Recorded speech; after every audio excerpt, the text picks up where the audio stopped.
Welcome to another episode of the Faith Podcast. I'm your host, Drake, and we have Pastor Dr. Jimmy Shaw with us here today. And we're going to be asking him some questions, but let me run down these accomplishments for you. The 1992 graduate from Bradshaw High School. He has his associate's degree at Northwest Shoals, bachelor's degree at UNA, master's degree at UNA, and his doctorate at Sanford University. He's the total years in education 25. 2017, he was appointed superintendent of Florence City School. He's been here for 8 years and 8 months. 2012 through 2024, he led a decade-long safety and security upgrade plan. He guided the district through the COVID-19 pandemic. In 2020, he exceeded expectations in his annual evaluation. This year, he cut the ribbon on the new band room.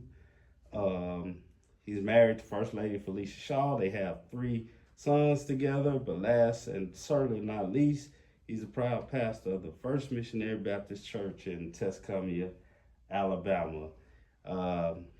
He has accomplished so much, and now in just a few weeks, he's going to be entering retirement. What's next in store for you? I think I'll begin by saying first, thank you for having me on your show, man. Yes, it's an honor. Secondly, I would say what's next is it's kind of up to God. You know, I feel like, you know, through my whole journey, I didn't realize it at first, but it's always been like whatever God had next. They all kind of seem to be about serving people, though. So that's what we're gonna try to do. We're gonna see how God will have me serve next. I got a whole church that want a lot of my time, so we're gonna see what God would have me do there and with my family, and you know, I got a few other things I want to try out and dabble, but you know, we'll see. Okay, let's get into some of these questions. Okay. What's your favorite go-to karaoke song? So I have never done karaoke. If I did, I would probably try Lenny Williams, cause I love you. Okay. If you could have any superpowers, what would it be? Just one. You can name as many you want to. I'd like to have the gift of being able to heal people. And then I would also like the gift of like super strength. Maybe a little bit of Wolverine going on there. So what I mean by that is I would like to be able to kind of like the Green Mile. I like to be able to touch, and there's so much sickness in the world, man. Mm-hmm. And man, I would love if I could help with that. But also for myself, you know, I'd like to be able to. You get beat up sometime in life, right? Right. But and I don't mean the scars are not there, but I would like to be able to heal. You know, so myself. What's the most interesting place you ever traveled? That's a good one. I've gone to Boston and did the walking tour there. That was a pretty interesting place for me to go and see. I have been to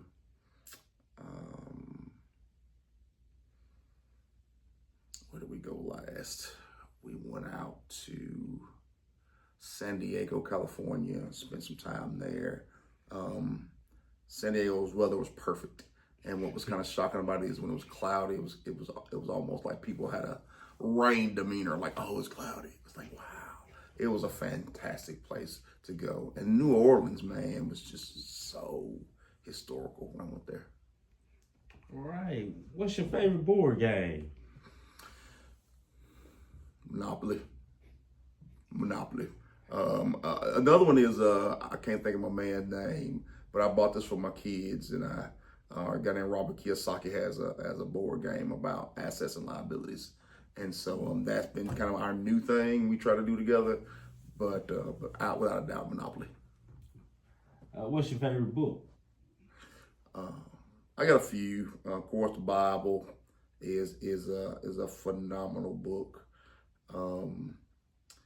If you look at I do a lot of books on tape. So if you look into my phone, I've got multiple series of books that I've read. I just recently, I love nonfiction, but I just recently did a whole series of books from a fiction character guy. This guy, He Who Fights with Monsters, was a really great one. I love multiple black authors with Eric Jerome Dickey. Alice Walker's Cold Purple's a great one. I hope I got a new favorite one right here. I love my man, Mr. Von Eric Abernathy has written 20 Things I Wish Church People Stop Doing. So I'm gonna try this one out as well. So, All right. What's your favorite way to spend on a rainy day? ooh, rainy days. Man, it's nothing like getting a good book on tape, man. I love to smoke meat, right? And so I got a covered bottom deck, man. And so, man, pop those earbuds in, listen to a good book, get on my laptop and do some work or email, man. But yeah, man, trying to do some self growth. Okay, if you could have any animal as a pet, what would it be? If I could have any animal as a pet, and it obeyed me, Yes, sir. an eagle. An eagle. I think eagles are one of the more majestic birds. The strength, the power, yet they rise above. You don't catch them, down on the ground. A lot of times dealing with stuff they shouldn't deal with. Yeah. What's your favorite food? Ooh, now, I love food. I love to cook. It's hard to beat a good steak with some Dale sauce on it, man. Hard to beat that. I love crawfish etouffee as well. And it's hard to beat a good crispy fried catfish. All right, Florence, Muscle Shoals, Sheffield, Tuscumbia. Name your favorite restaurant from each of those cities. Ooh, that's bad for you to ask me to do that. So I'm gonna say this. I'm gonna go to in Florence, and there's lots of places I love in Florence. I love lots of Florence, but I ain't gonna lie to y'all. I hate to say this. Oh, you put me on spot here, man. Come on, offend somebody no matter what I say. I'm gonna go with hometown favorite. I'm gonna go with Bunions. Can't beat Bunions, man. It's good. Sheffield. Ooh, that's another tough one. It's tough between Red Clay Table and George's. I'll come back to that one. Tuscumbia. I don't even know what restaurants are in Tuscumbia anymore.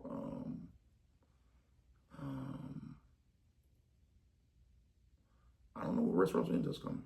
Got superheroes. Oh, okay. Yeah. I can go to that for sure. I like superheroes. Love it. Mm-hmm. And then, what am I, Muscle Shoals? Yes, sir. What would I say in Muscle Shoals?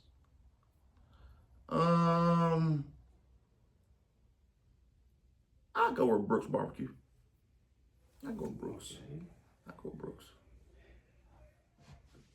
What's something you're really proud of?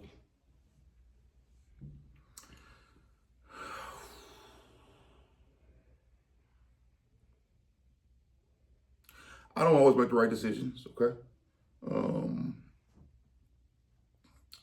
But I'm proud of what God has been able to do through me to push me with persistence, and in turn that has enabled me to serve a lot of people. So you don't ever know what impact you had on folks unless they tell you. And I'm very proud of right, wrong, and different. I've tried to do the right thing for people. I've tried to serve, no matter what my capacity was. I've tried to serve people in the right ways for the right reasons. And at the end of the day, I can go to bed at night knowing I messed up sometime, but my heart, they say, charge in my head, not my heart. Well, what's a challenge you've overcome? Ooh, that's a good one. Becoming superintendent will make you leadership in general, man, there's a great cost to leadership. And the superintendency has made me really get past a lot of feelings. You still feel the emotions, but it's helped me to cut past all that to the purpose. What is the purpose of what we're doing here? And if we're not meeting our purpose, being able to confront in love, hey, this is what we said we're doing, why we're not doing it, so that as a younger man, I would not have done that. I'd have went from 0 to fussing about it, mumbling about it, to 100 want to fight about it, right? But that's not courage. That's not being a man. Being a man is coming to somebody directly and just saying, hey, this is the issue. Let's talk about this issue and let's put a plan in place to move on, right? That's courage. What's a value that's important to you?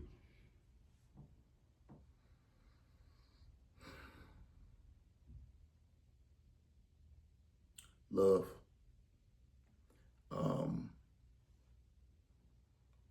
I could talk about courage. I could talk about integrity. I could talk about loyalty. But in my opinion, they all stem from, if you got somebody who loves God, they'll love you. What's something that you learned recently? God, I learn new stuff all the time. What's something new that I've learned recently? Just this week, I learned how to make my grandmother's cough medicine. So I got a son that's been sick, and I know my grandma used to make me some cough medicine with corn, whiskey, and something I couldn't remember. But I started looking it up, and I remember all the ingredients. It was corn whiskey, it was horehound candy, it was lemon, and honey. And so I learned how to make my grandmother's cough medicine. What's the goal you currently working towards besides retirement? Owning my own time. I think that is true freedom. And so retirement helped me to get closer to that. But to be able to own your own time, God owns us, but I'm talking about from a human standpoint of me being able to decide I want to do this or I don't want to do this and not have some financial string tied to it. I want to do whatever I've been called to do, what I decide to do, because I want to do it and not because I have some obligation financially. What's something that you're grateful for?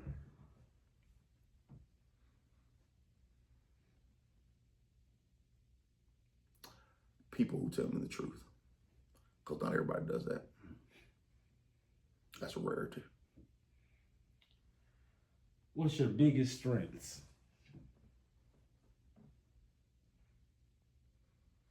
Perseverance. I think God has blessed me with the ability to take complex concepts and break them down in my head into steps. So I think that's a strength of mine, is being able to take something that's kind of abstract and make it understandable for normal people. What's your biggest weaknesses? Overdoing it. I don't often know when to say when. I think I've made this statement many times and I believe it to be true. I don't know that I've lost at anything much in my life, but I do believe I've ran out of time on lots of things. Whether that was when I was coaching, whether that was trying to help somebody, and so when you have that mentality, though, sometimes you gotta learn when to say when. Sometimes you gotta learn when the cost is too high.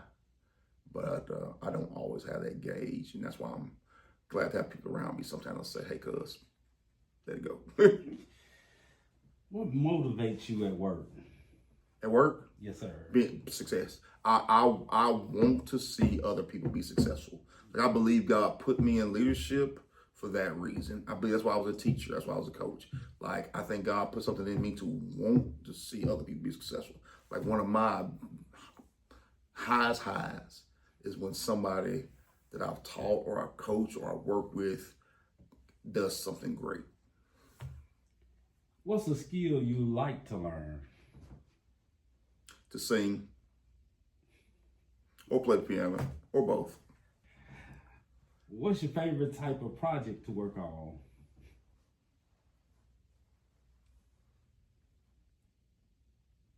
It's gonna sound bad. People.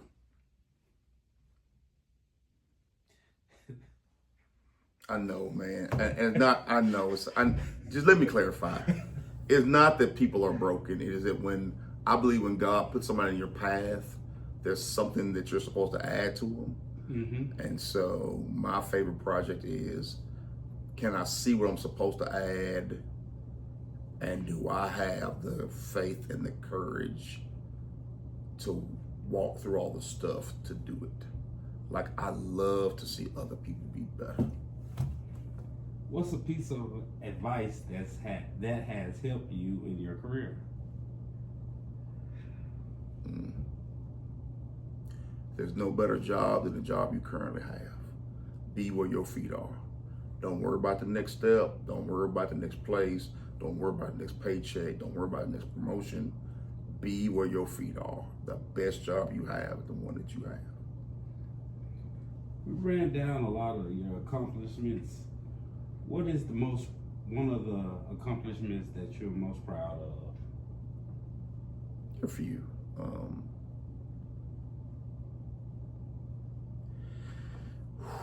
Okay, so we'll start with Handy.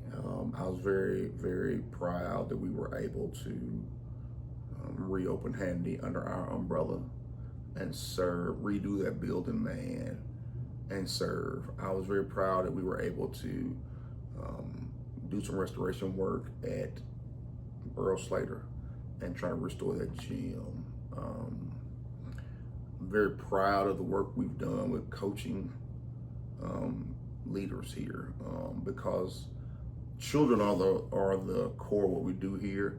But if you don't help improve and pour into your teachers and staff members and administrators, they can't pour into your kids, because people only give you what they have. If they don't have it, they can't give it to you. So systemic coaching into our people, I'm very proud of what we've done there. Very proud of the buildings that we've done, whether it's the band room or putting the new fronts on Harlan and Wheaton and building a new middle school. Very, very, very proud of that. Very proud to be the first Black superintendent in Florence. Daryl Eckerson and I had a conversation years ago when Tuscumbia's job was open. And that didn't apply. That's a whole nother story for another day. But I really wanted to, and I didn't. And I met with Daryl Eckerson, and he and I talked about the importance of, hey, I'm superintendent here now at Tuscumbia.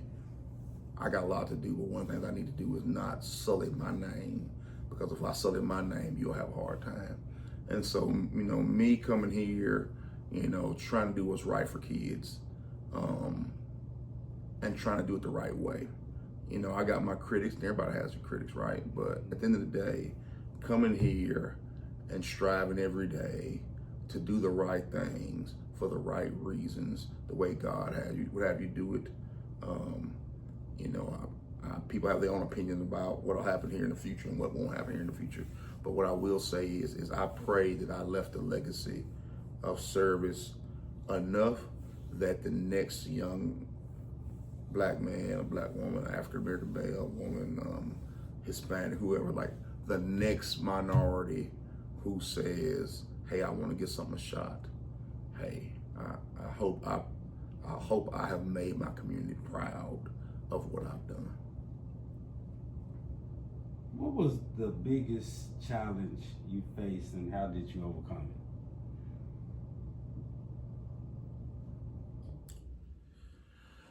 My biggest challenge to overcome in life,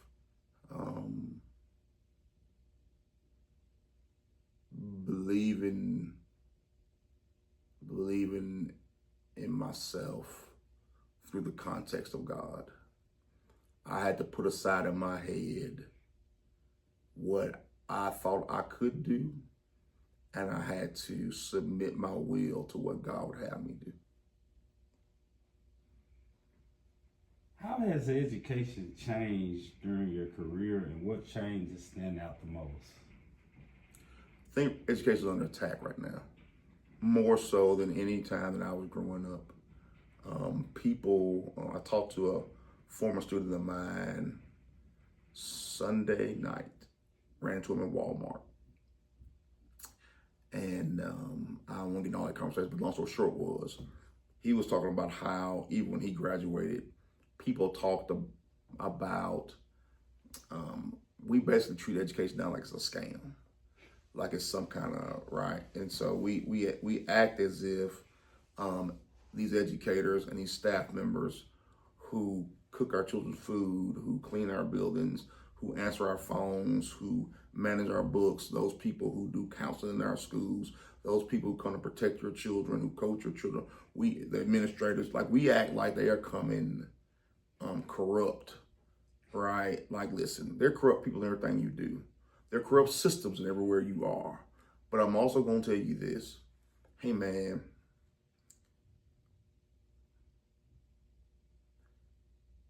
education can be as great or as bad as you make it. If you don't put anything into it, you're not going to get anything out. And I think that's what has changed the most, is we believe that educators and education is about taking as a society. And I work with people every day who give. Now, again, I've seen corruption, I've seen bad things, I've seen people not be good people, right? But overall, when I look at education, and I look at my parents and what they thought about education, and them telling me, I don't care what you're going to do, you're going to get an education because it is your great equalizer. That has changed. People don't talk that way anymore about education. People don't want to go into education because of how society treats education and educators. And that's sad to me.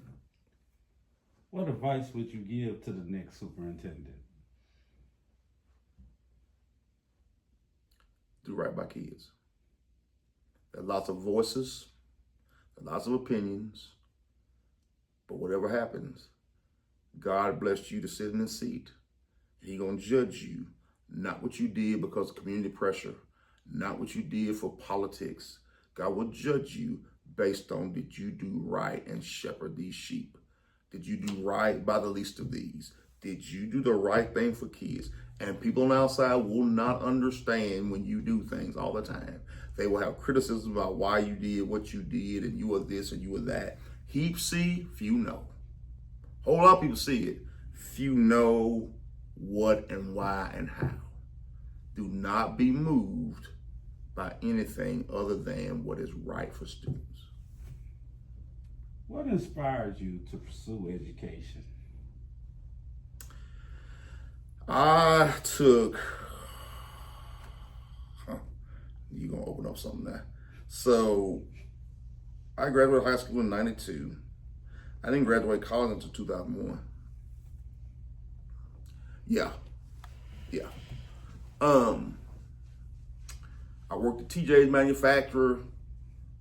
I chased football all over the Southeast. Worked midnight shift at TJ's, went to school in the daytime. I was going to be a history and economics professor. It's a lady named Dr. Mary Jane McDaniel, who's dead now. I didn't think she liked me very much. She's a direct and harsh person, but she was a really good educator. So I'm in school at UNA, and she's my advisor, and it's the semester before I'm to graduate. And Dr. Mary Jane McDaniel says to me, I saw you get a little graduation thing signed by your advisor. She says, I'm not gonna sign it. Here we go. So I was trying not to blow up, and she said, Jimmy Shaw, what are you gonna do with your life? Where are you gonna go and be a professor at? Where are you gonna get your doctorate at, your PhD? You can't go here. You got a wife, and at the time, my niece was, which I consider like my daughter, Jazz, she said, you got a wife and kids. You can't work at TJ's and get a PhD. You gonna move to Tuscaloosa? And I basically told her, I don't know what I'm gonna do, but I don't think that's your decision, man. And so she writes a note on a sheet of paper, and she says, I want you to take to the education building and give it to somebody. She said, and if you complete what they ask you to complete, I will sign your paper at the end of the next semester. So I go. She has told one of the professors to sign me up for an education class. I took one education class. When I tell you I was hooked like a fish, it was over it. Like, cause it clicked in my head, y'all gonna pay me to help people be better. Oh, yes, sir. I was with it. And that's how I ended up in education, man. Is there a moment or memory from your career that you will carry with you forever?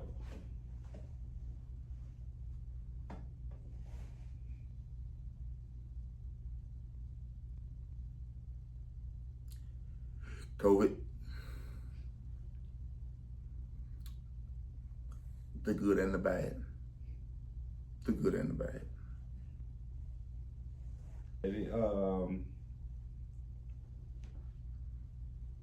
What are you looking forward to the most after this January 1st, your last day? Years ago, I was this lady named Jenny Osborne. Jenny was an instructional coach for us. And Jenny and I are having this conversation one day, and I don't even remember what the conversation was about. And the question came up about administration being hard. And I told her it is hard. And I think she questioned me as to would I consider going back to the classroom.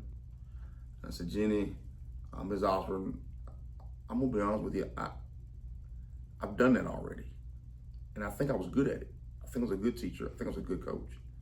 I said, but God has put it upon my heart to do something else. I said, when I was a teacher or coach, I had a direct contact. I could influence kids one-on-one, and it was great.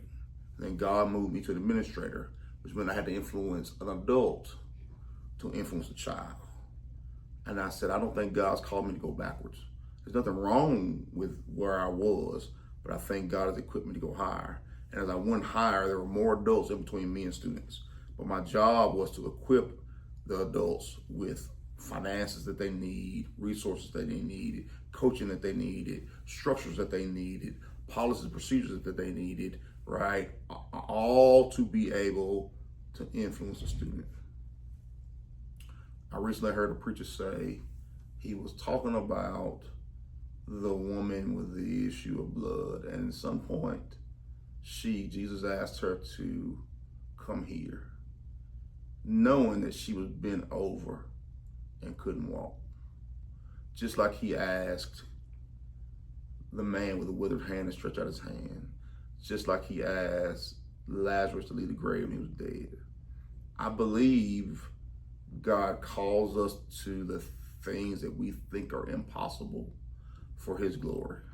So I've had opportunities. I've already turned down a superintendent job in another state. I've had an opportunity, and I will have more opportunities, I believe, to go back and do this work. And there's a lot left in my tank to do this work. But just like I told Ms. Osborne that day about, I don't think God called me to go back to do that. I don't think God is calling me to do the thing he's already done through me. I think he's calling me to do something different. And I don't know exactly what that is, but I will tell you, if it holds true to form, it'll still be helping other people be successful. Give us a last statement before you retire. Give us a last statement on cameras, or what you would tell students, teachers, administrators. People tell you that anything's not possible. I think anything through Christ is possible, but there's a cost. You can accomplish or do anything you want. Be willing to pay the cost. Thank you for this interview, Mr. Shaw, Yes, Dr. sir. Shaw, Pastor Shaw. You got a lot of accomplishments. Yes, sir. And we're so proud of you for all the things you have done and everybody you helped out. This is another episode of Flavor Podcast. Y'all tune in next week for us. Appreciate you.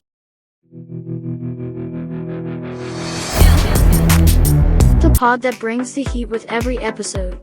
Clean, classic, unmistakably flavor. If you know, you know. I'm saved, but these hands ain't. Holy with a side of hood. For those who walk with faith, but don't mind reminding folks they can still catch these hands. It's better to live on a corner of the roof. Straight from Proverbs, delivered with pettiness. A scriptural truth for anyone who's survived relationship drama and came out the other side quoting the Bible. When I die, lay me on my stomach so the whole world can kiss my ass. For the unbothered, the unapologetic, and the undefeated. A final message, delivered with maximum disrespect. Grab yours now at www.theflavorpodcast.com while supplies last. Also, 3 must-reads from best-selling author and host Drake Abernathy. Raw, real, relatable. Whether you're riding 18 wheels across America or just trying to survive Sunday service, Drake Abernathy brings the truth with no filter and a whole lot of flavor. Check out his 3 hit books that have readers talking, and church folks side-eyeing. The Truck Driver Chronicles. A gritty, honest look at life from the driver's seat. These are the stories, struggles, and spiritual revelations from the open road. Part memoir, part ministry, all real. Dismissed. From being overlooked to overachieving, this is the story of rejection turned into redirection. A powerful, no-nonsense reminder that being counted out doesn't mean God's done with you. 20 things I wish church people would stop doing. Phew. Buckle up. This one steps on all the toes, but in love. A hilarious, convicting, and refreshingly honest take on the habits, hang-ups, and holy hypocrisy we've all seen in the pews. Because podcasting is temporary, but flavor is forever.